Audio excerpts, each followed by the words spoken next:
I've had mixed success in growing onions in the past. Some crops have been great, especially from the polytunnel, but other crops have been really problematic with significant disease issues, and I ended up with a poor harvest that didn't store very well. I rely on a big batch of spring planted sets for my main crop of onions, which will ideally store well and provide a regular supply to the kitchen from midsummer through to the end of the spring of the following year. After a bad crop last year, I was really glad to grow a great crop of onions this season, with a large yield that was largely disease-free.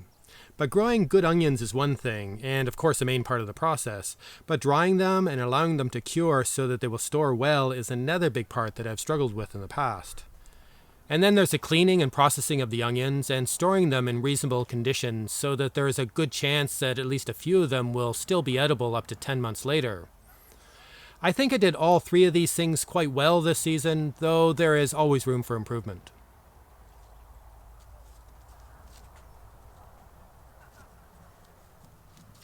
Last year, my main crop of onions, which I plant as sets in the spring, were badly hit by mildew, which was compounded by poor weather conditions as the plants were finishing their growth cycle. I still had a lot of onions to eat, but they were not so good and didn't store as well, and I didn't have a lot to share. This season I selected a different variety of onion sets for this main crop, a variety that apparently has been bred to be more resistant to mildew. I planted these sets in the early spring in the same series of 5 different gardens, using broadly the same methods and plant spacing or density that I've used in the previous years for each of these gardens. I covered the onion beds after planting with a crop cover to protect them from birds who've had a habit of pulling the sets out of the soil for some reason, and I removed the cover when I thought that the young plants were established or big enough.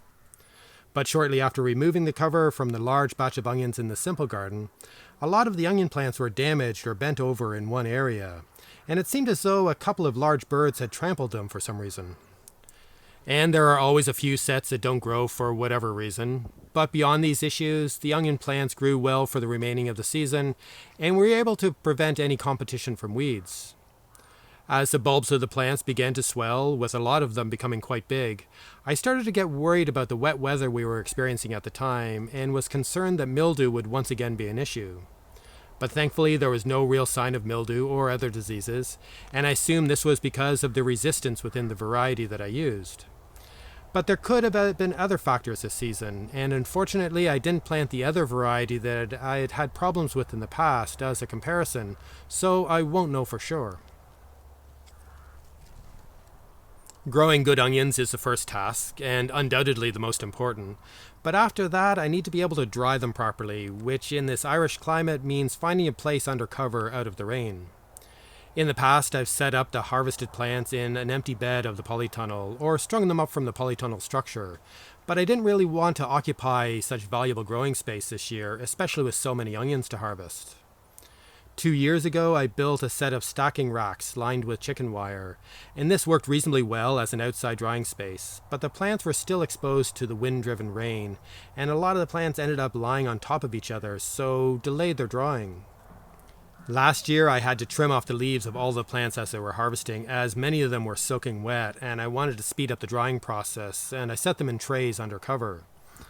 This year I decided to try to dry the onions in an A-frame shed that I was making out of reused large metal frames that were clad in plywood, which were open to the wind at both ends.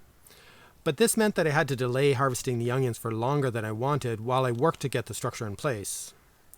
I had read somewhere years ago about a method of drying onions that involved hanging them upside down between pieces of wood, and this structure was a great opportunity to try it out.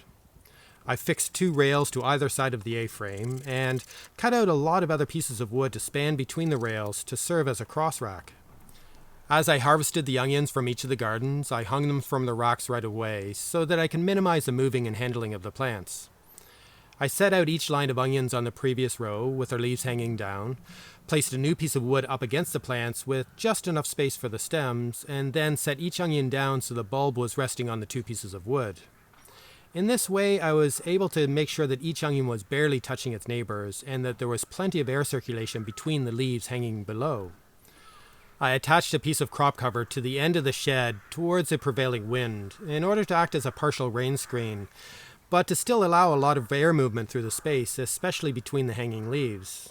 This is the best method that I've used for drying onions so far, even if it does use a fair amount of wood, and it was wonderful to see almost 600 onions harvested from all the gardens laid out in one space. The onions dried over a number of weeks, and it was nice to not to have to worry about them or to need to regularly reposition the onions so that each one of them dried fully. Although all of these plants dried without being exposed to sunlight, they seemed to dry quite well. I find that there can be reasonably good drying conditions here in Ireland because of the typically windy condition, and the air tends to not be too humid for a lot of the time. We have been eating some of these onions as they dried, and a few of them were not great, with signs of rot, but most of them were in really good shape. And as I started to trim the long leaves to prepare them for storage, I did notice that there was still some moisture in some of the plants, and I guess the drier outer leaves were helping to keep the moisture inside. I remembered too late for this season about recommendations to trim the leaves in stages as they dried, which didn't make a lot of sense to me at the time, but I suspect that this is to help speed up the drying process of the inner leaves, but to still keep most of the leaves on for as long enough so that the onions could cure well. Finding a good way to store the onions is the final step, and the method I've used in the past is to hang them from a string in a cylindrical shape. The first part of this process is to tie a few onions to the bottom of the string and attach the top of the string to something secure. Then the remaining leaves of each additional onion is wrapped around the hanging string and folded under the bulb. I've found that this keeps the onions in place quite well, and with all the roots facing outwards, which keeps them dry, and it's easy to inspect all the onions for signs of rot, at least for rot at the root end of the plant. I hang these cylinders of onions in my house, either in the pantry or in the kitchen, and we simply pull off each onion as needed. They seem to store quite well this way, though I generally lose a few as the winter progresses, and it will be interesting to see how well this year's harvest will store. Overall, this has been a great crop of onions for storage, perhaps the best I've ever grown. The yield has been good, with an average of more than 6 kilograms of onions produced from each square meter of growing space, weighed once the onions were dried and trimmed and all the rotten ones discarded. The batch growing in the intensive garden definitely produced a higher yield, and this would have been expected with a higher density of planting or more plants squeezed into a smaller area. In general, the yield goes down as the density of planting in the different gardens goes down, except for in the polyculture garden, where it's difficult to estimate the density of the onions in the mixed planting of multiple crops. But looking at the average weight of the bulb from each garden, I would expect that the size would increase as the density went down, or as the spacing between the plants got bigger, but that's not always the case. The average size of the onion bulbs harvested from the polyculture garden were smaller, though still quite respectable and much better than last year. The bulbs from the intensive garden were surprisingly large, almost the same size as from the other gardens, even though there were many more plants in the same area. The onions from the simple garden were definitely the largest, but perhaps this is partially due to the loss of some of the plants early in the season after the bird damage, as this would have meant that the remaining plants would have had more space. Looking at the number of bulbs harvested compared to what was planted, the simple garden did have a higher percentage of lost bulbs, which would back up this idea. But the intensive garden also had a higher percentage of bulbs lost, and I suspect that this was due to more rotting in the bed because of the higher humidity with the closer spacing of plants. There are always a few plants that don't make it, either because they are damaged when young or they rot at some point. And it is interesting that all the gardens lost at least 20% of the plants, assuming that I didn't miscount somewhere along the way. Overall, I'm quite pleased with the onion crops from all the gardens, which is a bit rare for me, as I'm often disappointed with the results from at least one of the gardens with the different crops that I grow. There were some issues, but nothing too problematic, and I'm not really sure how I would improve things in each of the gardens for next season's crop. But I do want to keep an eye on possible reasons why 20% of the sets that I planted at the beginning of the spring didn't end up producing a usable onion at the end of the season. The main thing that I want to improve next year is to harvest the onions a bit earlier. But now that I have the shed built and the wooden racks cut, I will be ready for next season. And it would be good to get the onions to dry faster, so I definitely want to try progressively trimming the leaves. I also might try setting up a similar drying rack process in a propagation polytunnel that I'm planning to build, to take advantage of the warmth of the sun in the drying process.